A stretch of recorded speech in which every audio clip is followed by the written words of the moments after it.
Ready to move in premium triplex villas at Bachapalli APR Projects. ఏపీలో రాజకీయం రణరంగంగా మారింది. ప్రత్యర్థులు మాటల యుద్ధాలకు ముష్టిఘాతాలకు కూడా దిగుతున్నారు. తాజాగా ఒంగోలులో తీవ్ర ఉద్రిక్తత చోటు చేసుకుంది. బుధవారం రాత్రి ఎన్నికల ప్రచారంలో టీడీపీ, వైసీపీ వర్గాలు ఘర్షణకు దిగాయి. వైసీపీ అభ్యర్థి బాలినేని శ్రీనివాసరెడ్డి కోడలు కావ్యారెడ్డితో పాటు వాలంటీర్లు ప్రచారానికి వెళ్లడంతో మొదలైన గొడవ చినికి గాలివాన్లా మారింది.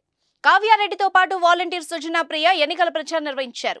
దీంతో ఎన్నికల ప్రచారంలో వాలంటీర్ పాల్గొనడంతో టీడీపీ కార్యకర్త ప్రభావతి అభ్యంతరం వ్యక్తం చేశారు. దీంతో ఇరు వర్గాల మధ్య గొడవ తలెత్తగా ఒకరిపై ఒకరు దాడులు చేసుకున్నారు.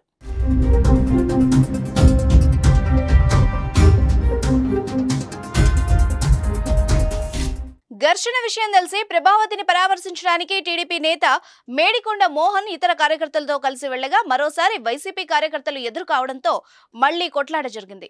ఈ ఘటనలో మోహన్ తో పాటు ఇరు పార్టీలకు చెందిన వాళ్ళకి తీవ్ర గాయాలయ్యాయి. క్షతగాత్రుల్ని రిమ్స్ ఆసుపత్రికి తరలించారు. అయితే రిమ్స్ ఆసుపత్రిలో చికిత్స పొందుతున్న వాలంటీర్ వైసీపీ కార్యకర్తల్ని పరామర్శించడానికి బాలినేని రాగా టీడీపీ కార్యకర్తలను పరామర్శించేందుకు జనార్దన్ ఇతర నేతలు అక్కడికి వెళ్లారు.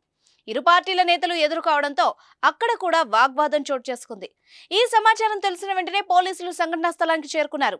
వైఎస్ఆర్సీపీ, టీడీపీ నాయకులను చెదరగొట్టారు.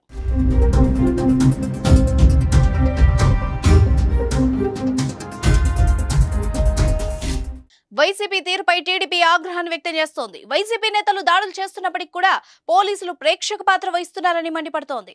మరోవైపు గొడవపై స్పందించిన బాలినేని తెలుగుదేశంపై తీవ్ర ఆగ్రహాన్ని వ్యక్తం చేశారు. ప్రచారంలో ఉన్న తమ నాయకులపై దాడి చేయడం సరికాదు అన్నారు. తన కుటుంబం జోలికి వస్తే ఊరుకునేది లేదని హెచ్చరించారు. ఇరు పార్టీల గొడవతో ఒంగోలులో హైటెన్షన్ వాతావరణం నెలకొంది.